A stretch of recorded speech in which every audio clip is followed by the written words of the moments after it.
Hello dear friends, কেমন আছো তোমরা সবাই? আশা করছি তোমরা সবাই খুব ভালো আছো এবং সুস্থ আছো।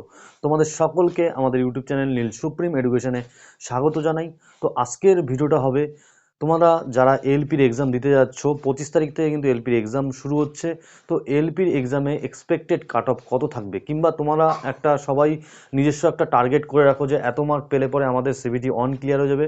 তো আজকের ভিডিওতে বলবো সেফ স্কোর, যেই স্কোরটা তোমাদের বলবো ওই স্কোরই কিন্তু ওরকম টাইপ, মানে কি বলবো, পুরো একদম এক্সপেক্টেড ওরকম টাইপেরই কিন্তু তোমাদের কাট অফ যাবে এবং সেফ স্কোর হবে। ওকে, তো তোমাদের টপিক ওয়াইজ কিংবা সেকশন ওয়াইজ তোমাদের বলবো যে এত মার্ক পেলে পরে তোমরা কিন্তু সেফ জোনে থাকবে। তো এক্সাম দিতে যাওয়ার আগে অবশ্যই মাথায় রাখবে তোমরা যে তোমাদের একটা টার্গেটেড স্কোর থাকবে। এই টার্গেটেড স্কোর পেলে কিন্তু তোমরা কিন্তু সিবিটি ওয়ান ক্লিয়ার করতে পারবে। তো তার থেকে কম পেলে কিন্তু তোমাদের অনেকটাই চাপ হয়ে যাবে সিবিটি ওয়ান ক্লিয়ার করা। তো বিগত বছর 2018 সালে যে এলপির এক্সাম হয়েছিল সেখানে কিন্তু সিবিটি ওয়ানের কাট অফ অনেকটাই কম গেছিল, বাট এবার কিন্তু কাট অফ একটু হাই যাবে, কারণ আগের বারের থেকে কিন্তু এবার কিন্তু সিট সংখ্যাও কম আছে, কিন্তু এবার কিন্তু এখন কিন্তু অনেকেই প্রিপারেশন আগের থেকে ভালো নেয়। ওকে, যেহেতু এখন অনলাইন এডুকেশন চলে এসছে, সবাই কিন্তু পুরো ফুল প্রিপারেশন নিয়ে কিন্তু এক্সাম দিতে যাবে। আধো আধো প্রিপারেশন নিয়ে এক্সাম দিতে গেলে কিন্তু ক্লিয়ার হবে না। ওকে, তো দেখো, তোমাদের টোটাল 75 মার্কসের এক্সাম থাকবে, 1 ঘন্টায় তোমাদের এক্সাম হবে। তো 60 মিনিটের মধ্যে তোমাদের 75 কোশ্চেন সলভ করতে হবে। তো একদমই কিন্তু খুবই অল্প সময় তোমাদের দেওয়া হচ্ছে।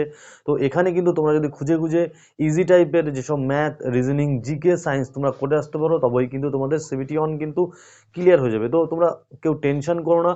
যেগুলো ফার্স্টে তোমরা কীভাবে অ্যাটেন্ড করবে দেখো, 1 ঘন্টার এক্সাম তোমরা দুটো ভাগে ভাগ করে নেবে। তোমরা প্রথম ফার্স্ট অ্যাটেম্প করবে, সেকেন্ড অ্যাটেম্প করবে। ফার্স্ট অ্যাটেম্পটে আমি বারবারই বলি, ফার্স্ট অ্যাটেম্পটে একদম ইজি টাইপের ম্যাথ, রিজনিং, এই সমস্ত ম্যাথ, রিজনিং, সায়েন্স, জিকে যা কিছু ফার্স্ট অ্যাটেম্পটে একদম ইজি টাইপের কোয়েশ্চেনগুলো তোমরা অ্যাটেন্ড করবে। সেকেন্ড অ্যাটেম্পটে তোমরা আসবে কি হার্ড কোয়েশ্চেন নিয়ে। ওকে, তো এটা আমি বারবারই বলি, কারণ প্রথমে যদি তোমরা কোনো হার্ড কোয়েশ্চেনের পাল্লায় যদি পড়ে যাও, তাহলে কিন্তু তোমাদের কিন্তু এক্সাম ওখানেই কিন্তু খারাপ হয়ে যাবে।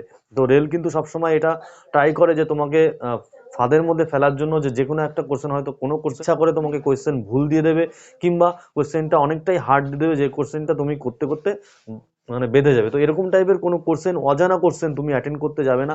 যে কোশ্চেন বাড়িতে প্র্যাকটিস করেছো, অবশ্যই তোমরা সেই কোশ্চেনগুলোই ফার্স্টে অ্যাটেন্ড করবে। ওকে, তো দেখো দেখো ম্যাথে, আমি যদি ম্যাথে 20টা কোশ্চেন থাকবে, একদম ইজি কোশ্চেন, মানে একদম সহজ টাইপেরই থাকবে, বলবো না বিশাল হার্ড লেভেলের কোনো ম্যাথ থাকবে। এই 20তে যদি তুমি এখানে যদি মিনিমাম তুমি যদি 15 মার্ক, অবশ্যই এতদিন প্র্যাকটিস করলে 15 মার্ক এখানে তোলাই যায়। ওকে, রিজনিংয়ে তোমরা 20 এখানে তুলতেই পারো 25-এ। জেনারেল সায়েন্স 20তে তুমি আমি 10 ধরলাম, এখানে অনেকে 12, 13, 14, 15 অনেকেই পাবে।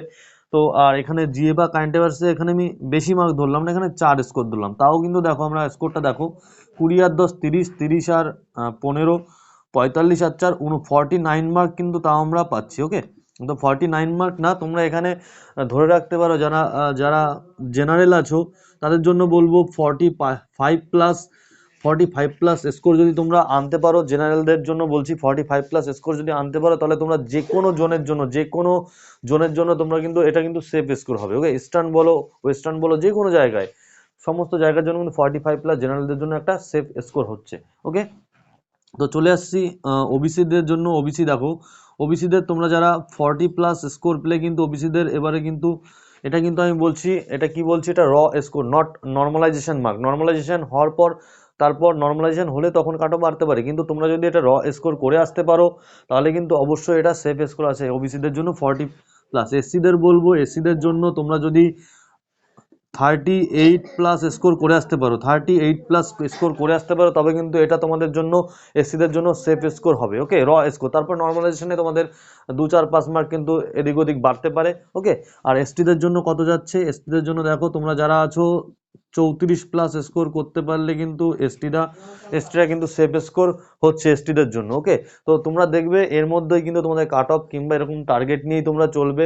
খুঁজে খুঁজে কিন্তু ম্যাথ কিন্তু তোমাকে 15টা ম্যাথ, এদিকে 20টা রিজনিং, এখানে 10টা সায়েন্স, করার মতো সায়েন্স তোমাকে 10টা দেবে। জিআই কিন্তু তোমাকে 20টা জিআই একদমই করার মতো দেবে। ম্যাথও কিন্তু তুমি 15টা ম্যাথ একদম নিমেষে করতে পারবে। 5টা ম্যাথ হয়তো এদিক ওদিক হবে, একটু হার্ড টাইপের 5টা ম্যাথ দেবে। ওকে, আর কারেন্ট অ্যাফেয়ার্সে একটা দুটো কোশ্চেন তোমরা দেখবে সকলেই পারছো, আর জিকেতে তুমি 3, 4 মার্ক এমনিতেই তুমি পেয়ে যাবে। 4 মার্ক যদি কোনো না কোনো, প্রত্যেকটা সাবজেক্ট যদি তোমার পড়া থাকে, তাহলে দেখবে জিকেতে তুমি মোটামুটি 10-এ 4-5 স্কোর তুমি করতে পারছো। ওকে, আর দেখো সায়েন্সে তুমি ওখানে 10 ধরেছি, এখানে স্কোরটা আরো বাড়তে পারে। সায়েন্সের কোশ্চেন সহজই হবে, একদম হার্ড লেভেলের কোশ্চেন থাকবে না। তো আশা করছি সকলে টার্গেট নিয়ে চলবে, এসসি এসটি যারা সব, ওবিসি জেনারেল সবার জন্য বলছি, সকলে টার্গেট নিয়ে চলবে 45+, মানে 50-এর কাছাকাছি স্কোর তোলার। ওকে, 45+ স্কোর হলে অবশ্যই তুমি সেফ জোনে আছো। তো চলো, ভালো লাগলে অবশ্যই একটা লাইক করো। তো ভালো থেকো তোমরা সবাই, দেখা হচ্ছে তোমাদের সঙ্গে নেক্সট ভিডিওতে, এবং তোমাদের সকলকে অল দ্য বেস্ট। সকলে মন ঠান্ডা করে, এবং কি বলবো, মন ঠান্ডা করে তোমরা এক্সাম দাও। তাড়াহুড়ো করবে না এক্সাম হলে, মন ব্যস্ত করবে না। মন ব্যস্ত করলে দেখবে তোমাদের হাত চলছে না। ওকে, তো অবশ্যই ঠান্ডা মাথায় তোমরা এক্সাম দেবে, দেখবে এক্সাম ভালো হবে।